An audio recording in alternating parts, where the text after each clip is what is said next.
할렐루야. 수요일 저녁 말씀의 자리에 오신 여러분들 주님의 이름으로 환영합니다. 같이 기도하고 우리 수요 성경 강의 시작하겠습니다. 참 좋으신 하나님 감사합니다. 우리의 마음 가운데 감사함과 기쁨이 가득한 이 저녁 되기를 소원합니다. 주님께 기쁨으로 찬양하게 하시고 또한 우리 각자에게 주님께서 주시는 귀한 음성이 온전히 들려지는 이 저녁 될 수 있도록 은혜로 더하여 주시옵소서. 주님이 함께 하시고 주님이 기뻐하시는 이 저녁 되기를 소원하며 사랑이 많으신 예수님의 이름으로 기도합니다. 아멘. 우리 박수 치시면서요, 내 영이 주를 찬양합니다. 같이 찬양하겠습니다.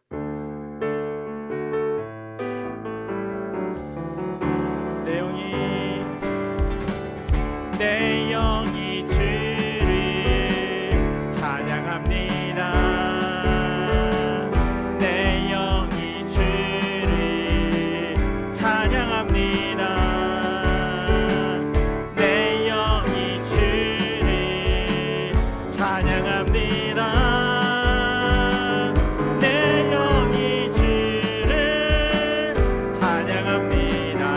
고백할까요? 내 영이 주를 찬양합니다.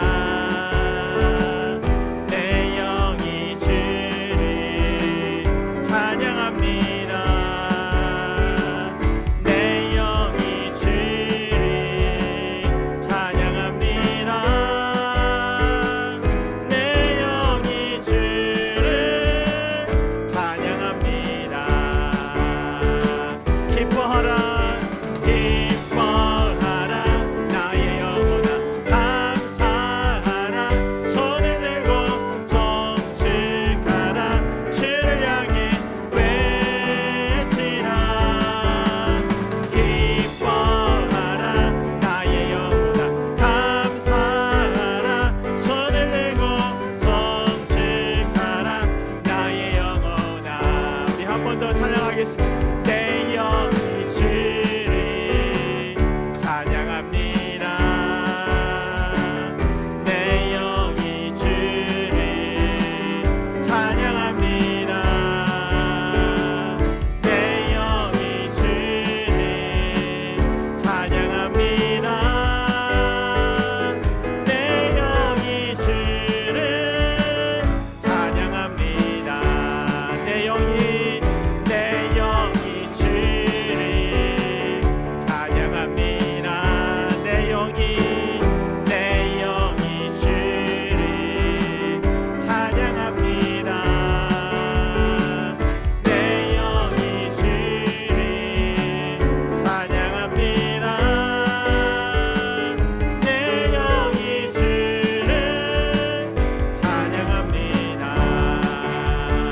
기뻐하라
부르겠습니다.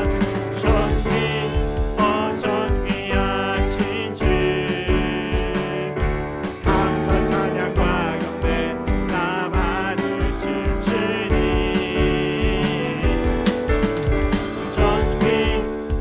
존귀하신 주, 감사 찬양과 경배 다 받으실 주님. 찬양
이어서 죄 많은 이 세상 내 집 아니여 같이 찬양하시겠습니다.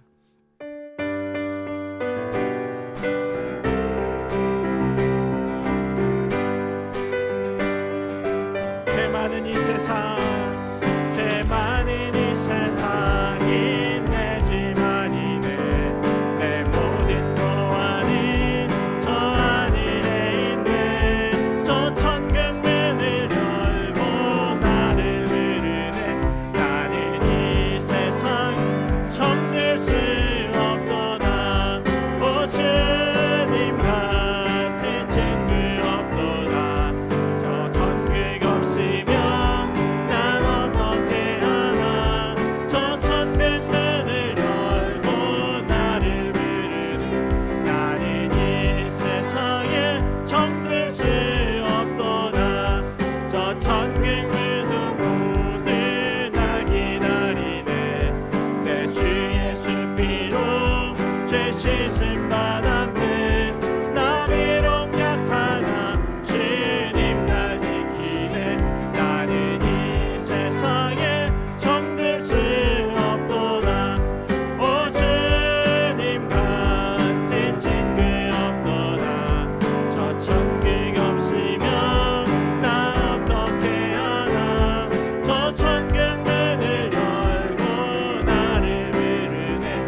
예수 믿는 것 예수 믿는 것은 아는 증거 많고 예수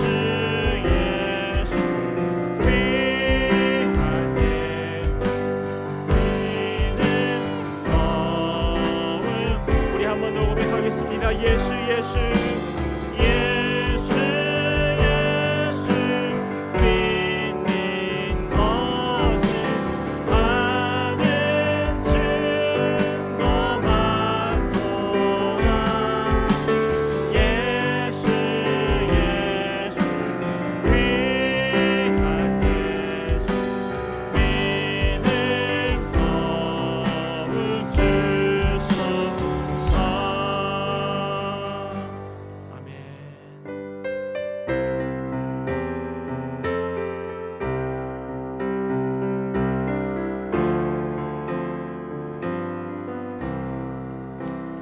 예수를 나의 구주 삼고 성령과 피로써 거듭나니 이 세상에서 내 영혼이 하늘의 영광 누리도다. 이것이 나의 간증이요 이것이 나의 찬송일세. 나 사는 동안 끊임없이 그들을 찬송하리로다. 온전히 주께 맡긴 내 영 사랑의 음성을 듣는 주께 천사들 왕래하는 것과 하늘의 영광 누리도다. 이것이 나의 간증이요 이것이 나의 찬송일세. 나 사는 동안 끊임없이 그들을 찬송하리로다. 주 안에 기쁨 누림으로 마음의 풍랑이 잔잔하니 세상과 나는 간 것 없고 부족한 주만 보이도다. 이것이 나의 간증이요 이것이 나의 찬송일세. 나 사는 동안 끊임없이 그들을 찬송. 이것이 나의 간증이요 이것이 나의 간증이요 이것이 나의 찬송일세. 나 사는 동안 끊임없이 그들을 찬송하리로다. 함께 같이 기도하며 나아가겠습니다. 하나님, 주님 사랑하는 것, 주님 품에 거하는 것, 오직 주님만이 나의 구주 되시고 나의 피할 바위 되시고 산성 되심을 우리가 그렇게 믿음으로 고백하게 하여 주시옵소서. 문제 앞에서 엎드려지고 쓰러지기보다는 그 시간을 통해서 나에게 허락하실 하나님의 크신 은혜를 사모하게 하시고 기대하게 하여 주시옵소서. 특별히 이 저녁 하나님 말씀 듣기 위하여 모였습니다. 우리의 심령 가운데 주님의 말씀이 귀하게 심겨질 수 있는 그런 준비된 옥토와 같은 땅 될 수 있도록 하나님께서 경작하여 주시옵시고 일구어 주시옵소서. 우리 이 기도 제목 가지고 같이 기도하며 나아가겠습니다. 기도하겠습니다. 하나님께서 우리를 주님의 자녀 삼으시고 하나님 말씀의 자리로 불러주심에 감사합니다. 하나님, 우리가 불렀던 찬양의 가사처럼 예수 그리스도만이 우리의 구주 되어 주시고 예수 그리스도의 십자가 보혈로 말미암아 우리가 새롭게 태어났음을 믿음으로 고백하고 간증할 수 있도록 인도하여 주시옵소서. 오직 주님께만 영광 돌리며 살아가길 원합니다. 오직 주님만 바라보게 하시고 주님 뜻만을 온전히 붙잡는 자들 될 수 있도록 주여 인도하여 주시옵소서. 특별히 하나님, 한 주간에 3일을 지나고 또 새로운 3일을 또 기대함으로 나아가는 이 자리 가운데 있습니다. 하나님, 말씀을 통하여서 각 심령 가운데 하나님 은혜를 더하여 주시옵소서. 우리로 하여금 이 땅 가운데서 어떻게 살아가야 할지, 특별히 믿음의 선진들을 통하여서 그들이 초대교회에 어떤 모습으로 살았는지 그 삶의 모습을 우리로 하여금 배우게 하시고 또한 그대로 살아내는 귀한 주님의 자녀들 되기를 소원합니다. 각 심령들 가운데 하나님 말씀으로 넓혀 주시옵시고 귀한 말씀이 잘 심겨지는 이 저녁 될 수 있도록 하나님 은혜로 더하여 주시옵소서.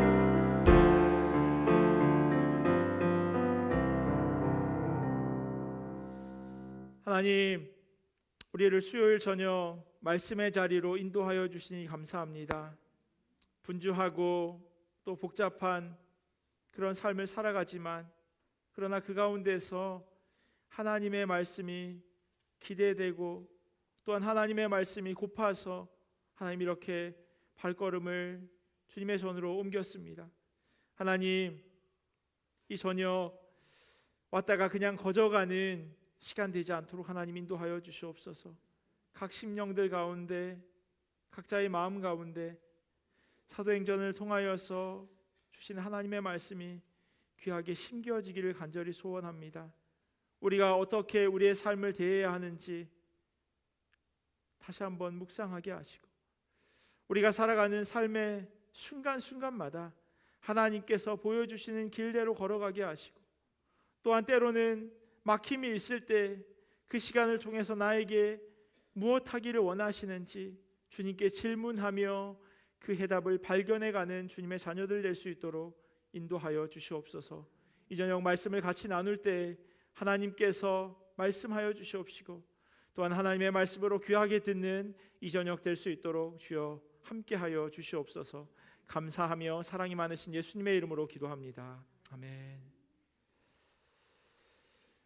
우리 하나님 주신 말씀 같이 보도록 하겠습니다. 오늘 우리에게 주신 하나님의 말씀은 사도행전 14장 19절에서 28절까지 말씀입니다. 사도행전 14장 19절에서 28절까지 말씀입니다.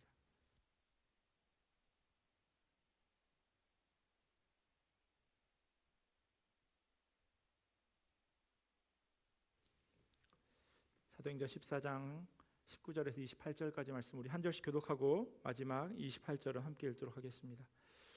유대인들이 안디옥과 이고니온에서 와서 무리를 충동하니 그들이 돌로 바울을 쳐서 죽은 줄로 알고 시외로 끌어내치니라. 제자들이 둘러섰을 때 바울이 일어나 그 성에 들어갔다가 이튿날 바나바와 함께 더베로 가서 복음을 그 성에서 전하여 많은 사람을 제자로 삼고 루스드라와 이고니온과 안디옥으로 돌아가서 제자들의 마음을 굳게 하여 이 믿음에 머물러 있으라 권하고 또 우리가 하나님의 나라에 들어가려면 많은 환난을 겪어야 할 것이라 하고 각 교회에서 장로들을 택하여 금식 기도하며 그들이 믿는 주께 그들을 위탁하고 비시디아 가운데로 지나서 밤빌리아에 이르러 말씀을 버가에서 전하고 이탈리아로 내려가서 거기서 배 타고 안디옥에 이르니 이곳은 두 사도가 이룬 그 일을 위하여 전에 하나님의 은혜에 부탁하던 곳이라. 그들이 이르러 교회를 모아 하나님이 함께 행하신 모든 일과 이방인들에게 믿음의 문을 여신 것을 보고하고 제자들과 함께 오래 있으니라. 아멘. 하나님의 말씀입니다. 툼라이트가 쓴 모든 사람을 위한 사도행전이라고 하는 책에요. 이런 글이 있습니다. 심각한 우울증을 앓고 있는 한 청년이 있었다고 합니다. 그는 온갖 문제, 기억, 묻힌 두려움, 상상의 죄책감, 그리고 때로는 진짜 죄책감으로 매일 씨름했습니다. 그의 상태가 병적으로 나빠져서 이 툼라이트에게 조언을 구하고, 툼라이트가 의사를 한두 명 만나보면 좋겠다고 그렇게 권고를 합니다. 그래서 의사를 만나고 이 청년이 처방을 받아서 한동안 약을 먹었는데 만족스럽지 못하다라고 하는 이야기를 이 툼라이트에게 한 겁니다. 그 청년이 뭐라고 이야기했냐면요, 모든 감정 기복이 사라졌어요. 물론 가라앉는 건 저도 싫어요. 사실 끔찍하죠. 하지만 고양되는 감정도 사라져 버렸어요. 마치 어슬렁거리면서 어떤 일에도 흥분하지 않는 소가 된 기분이었어요. 그렇게는 살 수 없어요. 그건 내가 아닙니다. 그래서 그 청년이 약을 끊고 상담을 계속 이어갔다고 합니다. 그 상담가는요, 인내와 지혜와 또 기도로 그 청년을 붙들었고 차츰차츰 최악의 상황을 벗어나도록 도와주었다고 합니다. 때로는 어떤 병을 치료하기 위해서 약을 복용하죠. 약물을 복용합니다. 그런데 그게 엉뚱한 결과를 초래하기도 합니다. 치료하는 과정이라고 말할 수도 있기는 하지만요, 사실 약을 먹는다고 하는 건 살기 위해서 먹는 거죠. 보다 잘 살기 위해서 약을 복용하는 겁니다. 그런데 그 약을 복용하는 것이 오히려 살게 하는 게 아니라 결론적으로 죽게 만드는 그런 상황 가운데 놓이게 되는 그런 결과로 이어지기도 한다는 겁니다. 사실 일상에서도 이런 일을 경험하게 될 때가 있어요. 지사제라고 아시죠? 지사제 왜 먹는지 아시죠? 이렇게 탈이 나거나 해서 이제 설사를 하게 되면 그 설사를 멈추는 용도로 이제 지사제를 먹게 됩니다. 설사가 심하면 탈수로 이어지고, 그래서 그러한 일을 미연에 방지하기 위해서 지사제라고 하는 약을 복용하는 거죠. 그런데 사실 몸에서 그와 같은 반응을 보이는 데는 이유가 있습니다. 그냥 멀쩡한 사람이 갑자기 이렇게 화장실을 자주 가게 되는 일이 생기는 게 아니에요. 보통의 경우는요, 식중독이나 감염 때문에 몸 안에 해로운 균이 들어오고 그 균을 통해서 몸이 보호하려고 그런 균을 밖으로 보내는 거죠. 정상적인 상황이 아니기에 그렇게 해서라도 빨리 몸을 건강하게 회복시키려고 하는 하나님이 만들어주신 그 인체의 신비함이죠. 그런데 그것을 강제로 멈추게 한다고 약을 복용하게 되면 오히려 몸에 좋지 않습니다. 해로운 균을 계속 껴안고 있는 그러한 상황이 되어지는 거니까요. 건강해지려고 약을 먹었는데 반대의 결과를 유도하게 되는 그런 어리석음이 있다는 겁니다. 우울감으로 인해 감정이 바닥으로 내려가지 않으려고 그 청년이 약을 먹었어요. 근데 오히려 삶의 무력감이 생겨지는 겁니다. 그냥 감정 기복이 없이 그냥 쭉 그대로, 사람이 기쁨은 기뻐야 하고 슬픔은 슬퍼야 하는데 그런 오르내림이 없이 그냥 술에 술 탄 듯 물에 물 탄 듯 그런 감정 기복이 하나도 없게 되어지는 거예요. 왜 그렇게 약을 먹었겠어요? 정상적인 감정으로 돌아오게 하려는 거였겠죠. 마냥 다운되어져 있도록 하기 위함은 아니었을 겁니다. 그런데 그 약을 통해서 오히려 사는 게 아닌 것 같은 그런 일이 되어져 버린 겁니다. 감정의 변화를 느낀다라고 하는 것, 그리고 그렇게 감정의 변화를 느끼고 싶어 한다고 하는 건 사실 살아 있다고 하는 증거죠. 죽은 사람은 아무런 감정의 변화를 느끼지 못합니다. 살아 있기에 때로는 다운되기도 하고요, 때로는 미친 듯이 즐거워하기도 합니다. 화를 내기도 하고 슬퍼하기도 합니다. 그런데 약물을 통해서 일정하게 유지되도록 하는 것 참 좋은 거긴 하지만 그게 오히려 사람들로 하여금 살아 있다라고 하는 그 느낌을 반감시켜 버리기도 합니다.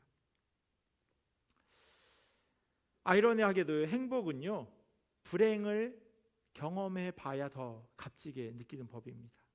풍요 속에서는요, 사실 결핍을 느끼기란 쉽지 않습니다. 제가 예전에 한 글을 봤는데요, 어떤 직장인이 첫 월급을 받았을 때 너무너무 행복했대요. 월급을 받으면 이제 사고 싶은 옷도 사고 먹고 싶은 것도 사 먹고, 그럴 기대로 첫 월급을 받아서 너무너무 좋았대요. 시간이 한 10년 정도 지나서 첫 월급을 받을 때보다 거의 10배에 달하는 만큼의 인컴이 생겼는데, 이 사람에게 있어서 기쁨은요, 그때보다 훨씬 못하다고 이야기하더라고요. 저도 어렸을 때 그거 아세요? 철봉하는 통닭. 저희 집에서는 그렇게 불렀어요. 이렇게 빙글빙글 도는, 그 전기구이 통닭. 그 제가 잠실에 살았는데 거기 그 새마을시장에 가면요, 한쪽에 영양센터라고 해서 큰 가게가 있었는데 안에는 그 백숙 같은, 삼계탕 같은 걸 팔고, 바깥에는 딱 줄을 맞춰가지고 각 잡은 듯이 빙글빙글빙글, 요즘 코스코에 가면 있는, 근데 그거보다 훨씬 작은, 노랗게 익어가지고 갈색빛을 도는 그런 치킨을 보면 그렇게 맛있어 보이더라고요.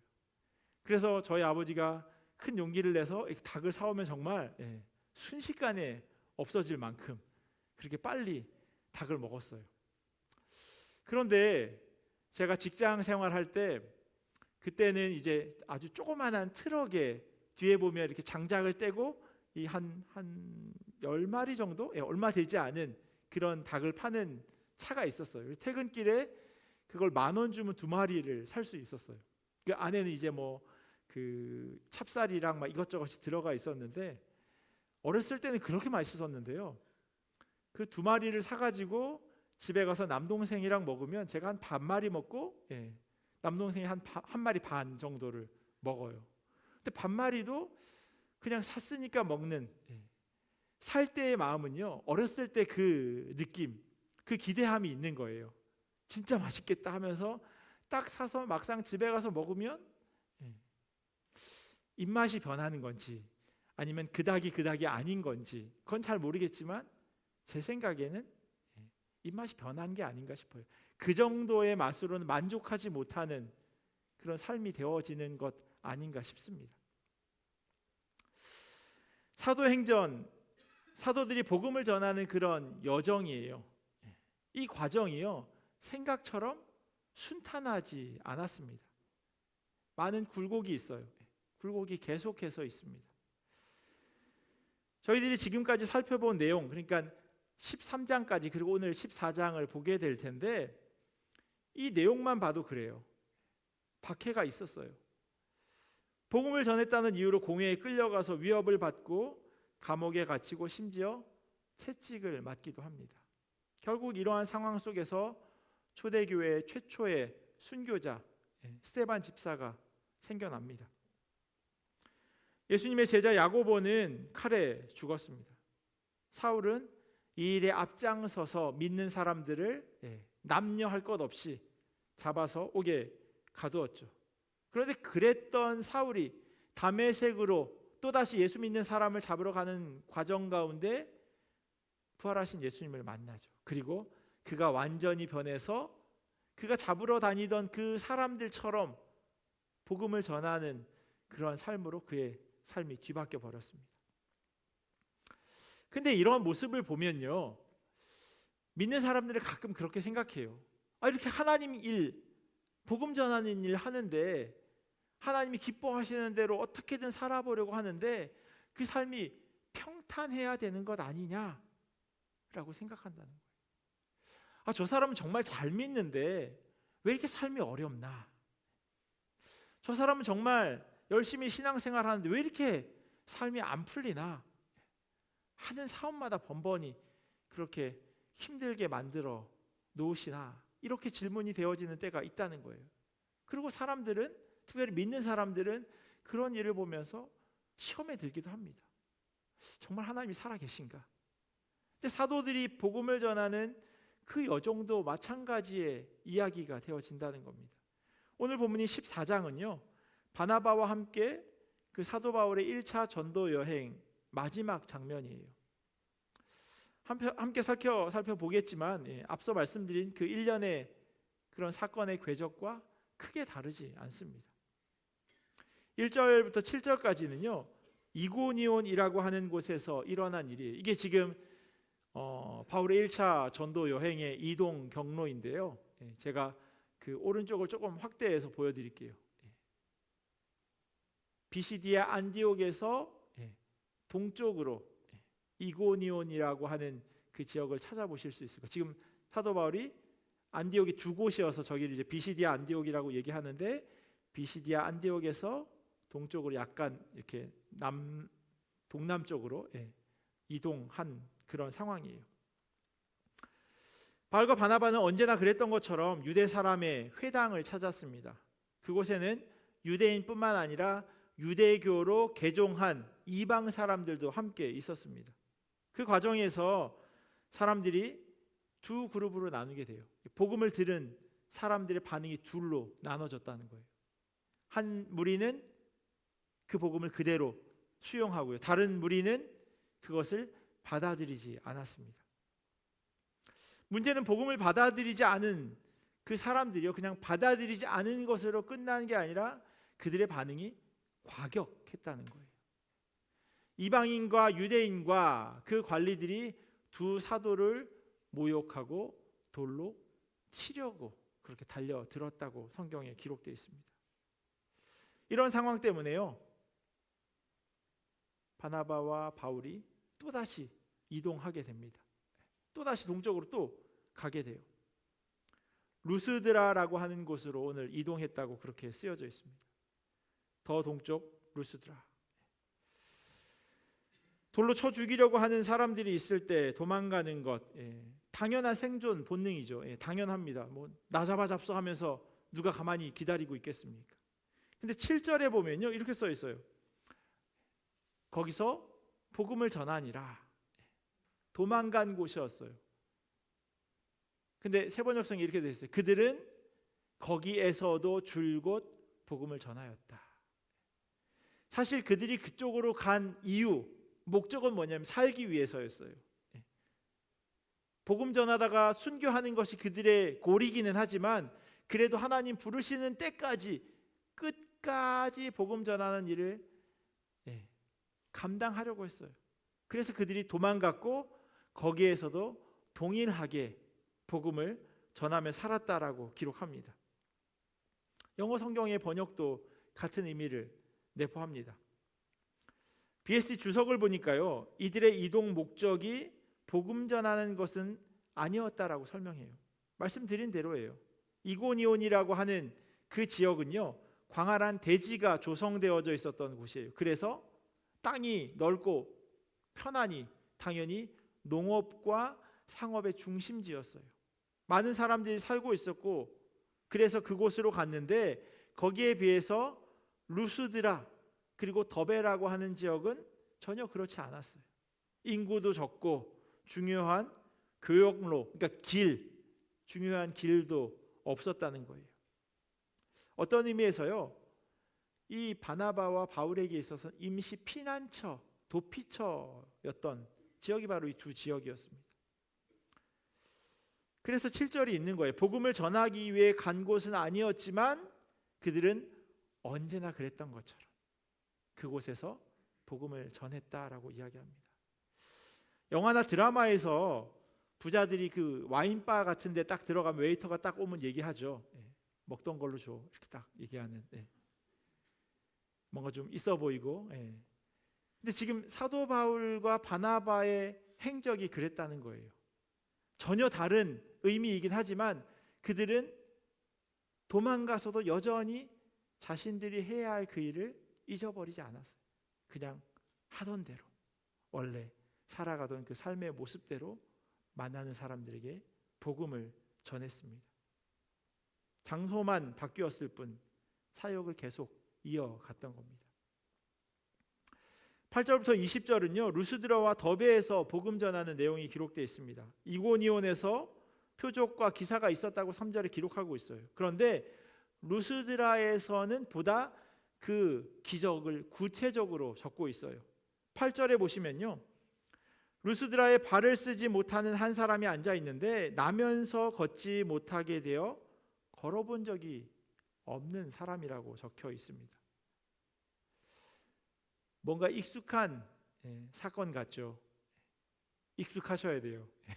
왜냐하면 사도행전 3장에 아주 비슷한 장면이 등장하잖아요. 베드로가 성전 미문에서 나면서부터 걷지 못했던 그 앉은뱅이를 이렇게 세우는 그 3장에서의 장면이 지금 13장에서 이렇게 베드로가 했던 것을 이제는 넘겨받아서 사도 바울이 하는 것으로 나타나고 있어요.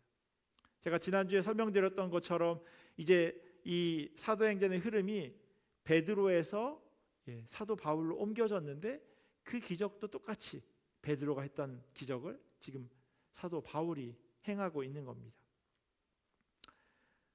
성경에 기록되어 있는 표현도 그래요. 나면서부터 걷지 못한 것도 똑같지만 베드로도 그 사람을 주목해서 봤다라고 써 있거든요. 그런데 바울도 그 사람을 주목해서 봅니다. 근데 이 두 기적의 사건 가운데 큰 차이가 있어요. 이 두 사건이 큰 차이. 그게 뭐냐면요, 베드로가 그 사람에게 뭐라고 이야기하냐면 나사렛 예수 그리스도의 이름으로 명하노니 라고 이야기해요. 예수 그리스도의 이름을 가지고 그 사람을 이렇게 세웁니다. 그런데 오늘 본문에는 그 부분이 빠져 있어요. 그러다 보니 사람들이 오해를 하게 된 겁니다. 바나바는 제우스로, 바울은 헤르메스로 그렇게 여기고 그들에게 재물과 화환을, 꽃을 막 가지고 온 겁니다. 나면서부터 걸어본 적도 없는 사람이 걷게 되니 이건 신이구나 라고 생각했던 거예요. 근데 가만히 보니 바울은 말을 하는 사람인 거예요. 그래서 이 제우스 신의 아들, 말을 사람들에게 계속 전하는 전령 같은 일을 했던 그 사람으로, 그 신으로 생각했고, 옆에 서 있는 바나바는 이 바울보다 더 위에 있는 사람, 제우스라고 그렇게 생각했던 겁니다. 근데요, 그들이 그렇게 오해하고 생각했던 이유가 있었어요. 왜냐하면 이 지역에 전해 내려오는 이야기가 있었거든요. 라틴 시인인 오빗이라고 하는 사람이요, 이 지역에 오래전 내려오던 전설 하나를 이렇게 글로 남겼습니다. 그 내용이 이래요. 최고의 신과 그의 아들, 그러니까 헬라에서는 제우스와 헤르메스가 되겠죠. 인간의 모습으로 변장을 하고 부르기아의 산지를 방문합니다. 그래서 집집마다 똑똑 문을 두드리는 거예요. 혹시 기억나시는지 모르겠지만 그 크리스마스 때 단추수프 제가 그림책 보여드렸던 것처럼 허름한 옷을 입은 이 두 신이 집집마다 문을 두드리는데 아무도 그들에게 먹을 것을 주거나 환영해 주는 사람이 없었던 거예요. 계속 거절을 당했는데 한 늙은 농부 부부가 그들 역시도 가난했는데 이 손님들을 후하게 대접하게 됩니다. 나중에 그 신들이요, 이 부부에게는 큰 보상을 해주고, 그리고 자신을 맞아들이지 않은 집에는 홍수를 일으켜서 다 이렇게 쓸어버리는 그런 이야기가 전해 내려오고 있었어요. 그러니 이 바나바와 바울을 보고 그게 연상된 거예요. 아, 이 두 사람은 제우스와 또 다른 그 신의 아들이구나, 헤르메스구나 라고 생각했던 거예요. 그래서 재물을 가지고 오고 꽃을 가지고 왔던, 마치 신처럼 그렇게 생각했던 거죠. 루스드라 사람들의 시선을 따라가 보면요, 여전히 바나바는 바울보다 높은 사람으로 여겨졌어요. 저희가 지난주에 말씀드린 것처럼 이제 이 사역을 해나가면서 그 사역의 주체가 이렇게 되어졌음에도 불구하고 아직까지는 사람들의 눈에는 그렇게 보였던 것 같아요. 그리고 복음을 전하는 바울은 그렇게 말하는 사람으로 여겨졌던 거죠. 하지만 바울은요, 그들의 생각이 잘못되었다고 하는 것을 알려줍니다. 그리고 또다시 박해가 이어집니다. 바나바와 바울이 거쳐왔던 그 비시디아, 안디옥, 그리고 이고니온에서 지금 도망가 있는 바나바와 바울에게 사람들이 찾아온 거예요. 계속 쫓아온 거예요. 도망갔는데 그 예수 전하던 사람 어디 있어 하면서 그들이 무리를 지어서 쫓아왔습니다. 그리고 군중들을 설득해서요, 바울을 돌로 칩니다. 그리고 죽은 줄 알고 성 밖으로 내다 버렸어요. 바울은 바나바와 함께 더베로 떠났고요, 복음 전하는 일을 계속해 갑니다. 어쩌면 도망가는 길이었는지도 모르지만 도망가는 길 가운데서도 여전히 복음 전하는 일을 그치지 않습니다. 그리고 오늘 본문 마지막 21절부터 28절까지는요, 1차 전도 여행의 출발지인 안디옥으로 다시금 되돌아가는 그러한 장면입니다. 이렇게 시계 방향으로 이렇게 돌아왔다가 다시 시계 반대 방향으로 이렇게 해서 원래 출발했던 안디옥이라고 하는 도시로 가게 됩니다. 이 안디옥은 바울과 바나바를 파송했던 교회가 있는 곳입니다. 그간 있었던 사역들의 열매를 보고합니다. 주님께서 이방 사람들에게도 믿음의 문을 열어주셨다라고 하는 것을 보고하고요, 하나님께서 어떤 일을 행하셨는지를 일일이 설명합니다. 그리고 오늘 본문 이 14장 마지막 절은 이렇게 끝이 나요. 제자들과 함께 오래 있으니라. 이 오래라고 하는 것, 그게 꼭 시간적인 개념으로만 읽히지는 않아요.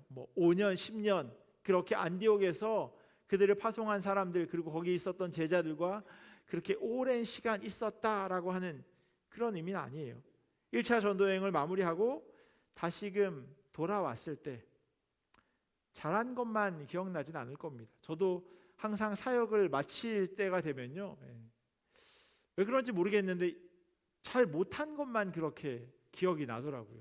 그래서 항상 그 설교를 마지막으로 할 때요, 되게 이렇게 막 눈물을 뚝뚝뚝 흘리고 막 약간 진상짓을 하고 이렇게 항상 마무리를 했었던 것 같아요. 아마 1차 전도 여행을 마치고 바나바와 바울도 비슷한 감정을 가지고 있었을 거예요. 힘든 시간들도 분명히 있었겠지만 그때 내가 조금 더 열심을 냈었더라면 하는 그런 거룩한 부담감에서 오는 아쉬움, 그게 아마 이들에게도 있었을 것 같아요. 그럼에도 불구하고 주님께서는요, 이들의 여정을 기억하시고 칭찬하시고 그들로 하여금 평안하도록 그들의 마음을 위로해 주십니다. 그게 바로 제자들과 함께 오래 있으니라라고 하는 거기에 담겨져 있는 의미예요.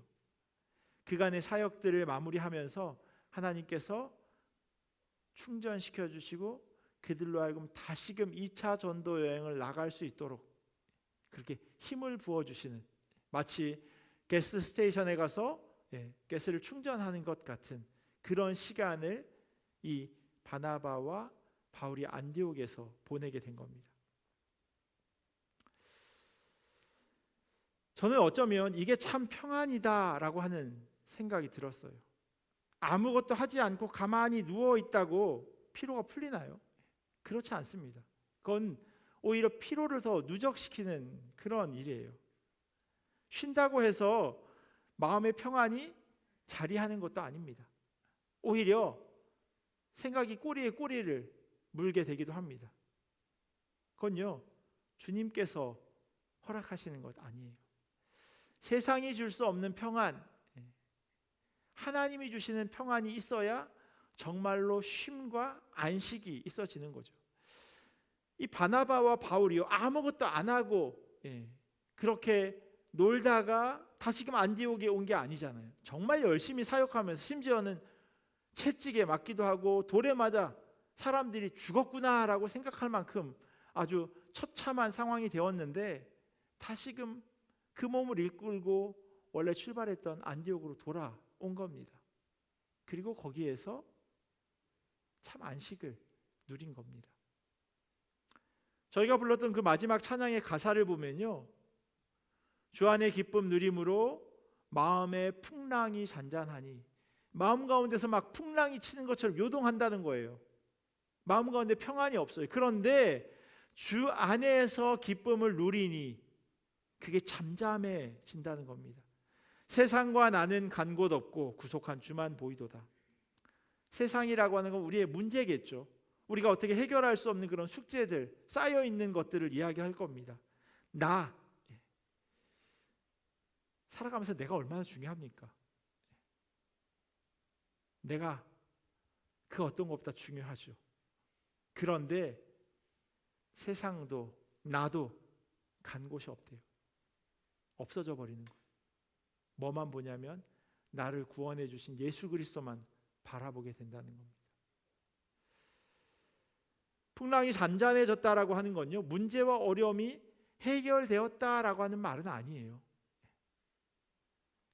그게 여전히 내 주변에 있어요. 그런데 이 찬양을 부르는 사람의 시선이 어디냐는 거예요. 그 풍랑 가운데 나를 오라고 말씀하시는 주님에게 시선이 거하기에 그게 안 보이는 거예요. 간 곳 없다고 하는 거예요. 문제가 여전히 있는데 문제가 문제로 안 보이는 거예요.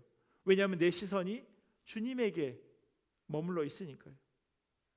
주님이 주시는 기쁨이 있기에 나를 구속하신 주님만이 나의 구원자 되시기에 내가 그분만을 바라보기에 기쁨과 평안을 누린다고 말씀합니다.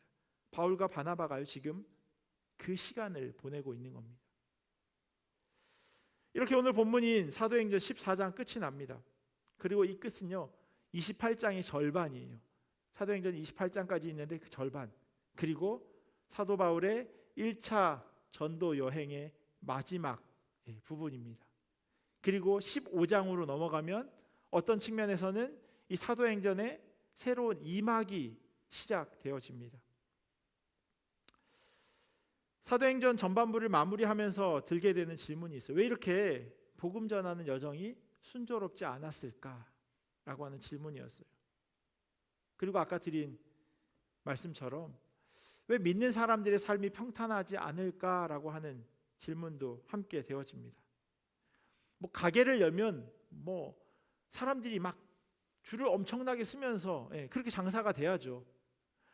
회사에 취직하면 보란 듯이 막 이렇게 뭐 내면 다 오케이 하면서 정말 누구보다도 빠르게 승진을 해야죠. 학교 가면 뭐 다 올 A 맞아야 하고 장학금 받아야 하고. 그런데 그런 사람도 있지만 그렇지 않은 사람도 있어요. 악해서 정말 그들의 삶의 모습이 본받을 게 하나도 없어서가 아니에요. 어떤 측면에서는요, 그렇게 살지 않는 사람이 더 잘 되는 것을 봅니다. 그러면 정말 답답하죠. 14장까지 오는 여정이 어떤 측면에서 그렇게 읽혀요. 바나바와 바울의 전도 여행, 가는 곳곳마다 믿는 사람이 생겼어요. 좋은 열매들이 있었습니다. 그런데 그와 동시에 박해가 끊이지 않았습니다. 계속해서 그들은 도망가야 하는 여정의 반복이었어요. 왜 이와 같은 악순환이 반복되어지는 걸까요? 그런데 사람이 어떤지를 생각해 보면요, 답이 금방 나오는 것 같아요. 자꾸 평안한 삶에 안주합니다. 어려움이 없으면 기도하지 않고요, 문제를 만나지 않으면 주님을 찾지 않습니다. 하나님께서 왜 복음을 전하는데 자꾸 어려움을 주시나 생각해 보기 이전에요, 그 일로 인해 얻어지는 열매들을 보면 그 답이 선명해집니다. 스데반의 순교, 야고보의 순교, 여러 사도들의 핍박과 박해, 이런 일들이요 어떤 결과물들을 만들어냈냐는 거예요. 복음이 더 먼 곳까지, 더 소외된 지역까지 그렇게 전해지게 되는 교두부를 마련합니다. 사도 바울이요 그렇게 핍박받지 않았다면 어디서 듣도 보도 못한 아주 작은 마을로 피하지 않았을 겁니다. 승승장구하면서 복음이 전해지는 대로 막 다 믿게 되면요, 이제 더 큰 곳, 더 큰 도시, 더 많은 사람들을 구원하는 것이 나의 사명이구나 생각했을 거예요. 그런데 그게 아니었잖아요. 믿는 사람도 있었지만 돌 던지는 사람들도 있었어요. 그래서 그 사람들을 피해서 아주 작은 시골 마을로 숨게 됩니다. 왜냐하면 거기에도 하나님이 찾으시는 한 사람이 있었으니까. 하나님의 잃어버린 영혼들이 있었으니까요. 선교의 씨 뿌림은요, 이들이 방문하는 곳에 교회가 세워졌다는 귀한 열매로 나타나게 됩니다. 복음의 걸음마다 교회가 세워진 겁니다. 물론 그 걸음이 사람들이 생각하는 것처럼 순조롭지만은 않았지만 그 결과물은 하나님이 기뻐하시는 것들이었다는 거예요. 인생을 살면서 예기치 않게 갑자기 찾아오는 불행 혹은 문제와 어려움 앞에 놓일 때가 있습니다. 그러면 본능적으로 생각해, 내가 뭘 잘못했나? 그러면서 자기의 삶을 되돌아보기도 합니다. 하지만 그 시간은요, 막다른 길이라기보다는 오히려 끝이 있는 터널이라고 생각하시면 더 옳지 않을까 싶습니다. 터널을 통해서 빛의 의미를 다시금 깨닫게 되죠. 그냥 빛으로 걸어갈 때는 잘 몰랐는데, 환하게 대로로 걸어갈 때는 잘 몰랐는데 터널로 딱 접어들어야 그 빛의 소중함을 알게 되죠. 그리고 그 빛을 바라보며 그 터널을 지나가게 됩니다. 사도들에게 있었던 어려움의 시간들, 핍박과 박해들, 그리고 성도들의 삶 가운데 경험되어지는 어려움의 시간들, 그게 즐겁지만 않죠. 누가 그걸 즐거워하겠습니까? 누가 그걸 기뻐하겠습니까? 그런데 그 시간들이 때로는 다시금 나를 되돌아보고 하나님 앞에 엎드리게 되는 그런 기회가 될 때도 있음을 보게 됩니다. 주님께서요, 우리를 그렇게 찾아오세요. 특별히 사도행전의 전반부는 그걸 우리에게 이야기하고 있는 것 같습니다. 수많은 박해와 고난 속에서도 복음의 씨를 뿌린 그 믿음의 선배들을 보면서 그 걸음이 때로는 사망의 음침한 골짜기 같은 그러한 곳을 지나가는 듯하지만 그곳에서도 여전히 우리를 건지시는 목자의 지팡이가 있음을 그들은 바라보고 있었습니다. 그래서 멈춰서지 않았어요. 그 사역을 다 마치고 다시금 안디옥으로 되돌아오게 된 겁니다. 그리고 그곳에서 주님과 함께 오래 있었다라고 성경은 말씀합니다. 제가 오늘은요, 평소보다 더 신나고 기쁜 찬양을 많이 불렀습니다. 5곡 가운데 앞에 있는 4곡을 기쁜 찬양으로 불렀어요. 왜냐하면요, 삶 가운데 이런 기쁜 찬양, 기쁜 마음들이 계속해서 솟아나야 할 것 같아요. 우리가 문제를 바라보고 계속해서 막 다운되는 그런 삶이 아니라 하나님께서 우리의 입술을 통해서 계속해서 기쁨의 노래를 부르기를 원하세요. 그리고 말씀대로 살아가는 것, 복음대로 살아가는 것 쉽지 않지만 우리로 그렇게 살아가게 하시고 그게 얼마나 기쁘고 즐거운 일인지 우리로 경험하게 하십니다. 세상이 줄 수 없는 평안을 주님께서 허락하시고 세상이 줄 수 없는 기쁨이 우리의 삶 가운데 있다는 거예요. 그래서 다른 것과 바꾸지 않는다는 겁니다. 오늘 그 남쪽에서 오신 분들, 웰랜드나 이렇게 오신 분들은 막 눈발이 날리고 엄청나게 비도 굵었다고 하도, 저는 교회 오는데 집에서 나오는데 그냥 보슬비가 내려서 그냥 그러려니 했는데 아래쪽에서 오신 분들은 돌아가야 하나라는 고민이 생길 만큼 그러셨다고 제가 들었어요. 아마 오시는 마음이 다 똑같지는 않았을 수 있어요. 어떤 분에게는 의무감으로, 어떤 분에게는 습관으로, 어떤 분에게는 기대하는 마음으로 다 다른 마음이겠죠. 그런데 중요한 건요, 여러분들이 이 시간 이 자리에 계시다고 하는 거예요. 다른 곳이 아니라 더 기쁘고 즐겁고 평안할 수 있다고 사람들이 생각하는 그곳이 아니라 주님 말씀 듣기 위해서 이 자리에 나왔다고 하는 것, 그건 주님의 부르심 아니고서는 뭐라고 설명할 수 없는 일이에요. 핸들을 돌릴 수 있어요. 그냥 차의 시동을 켜지 않을 수도 있으셨어요. 그런데 그런 고민되는 그런 마음들 다 하나하나 접고 이 수요일 저녁 말씀의 자리로 온 겁니다. 어찌 보면요, 이 자리에 있는 것, 바울과 바나바가 사역을 다 마치고 다시금 안디옥으로 돌아와서 주님 주시는 그 평안함, 위로, 기쁨, 그것을 이렇게 충만하게 오래 누리도록 하셨던 것처럼 여러분들에게 하나님께서 오늘 이 시간을 통해서 그런 위로와 평안을 허락하시는지도 모르겠습니다. 다른 것 말고 하나님 말씀, 하나님 찬양으로 그렇게 충전되고 힘 얻고 그렇게 주님 앞에서 기뻐하는 대로, 주님이 그리고 기뻐하시는 대로 살아드리는 우리 모두가 되기를 예수 그리스도의 이름으로 간절히 축원합니다. 기도하겠습니다. 사랑의 하나님, 주님께서 우리를 용서하시고 사랑하신 것처럼 우리 역시 주님의 사랑을 실천하며 들은 말씀대로 살아내는 주님의 딸과 아들 되기를 간절히 원합니다. 말씀대로 복음대로 살아가는 것이 어렵지만 주님의 자녀라면 그렇게 살아가야 하지 않겠습니까? 세상이 줄 수 없는 평안, 세상의 그 어떤 것과도 바꿀 수 없는 기쁨이 우리 가운데 있기에 하나님 말씀을 사모하며 또한 찬양으로 우리에게 기쁨을 허락하시는 그 주님 앞에 나왔습니다. 하나님, 우리의 일상이 또한 이러한 자리 되기를 원합니다.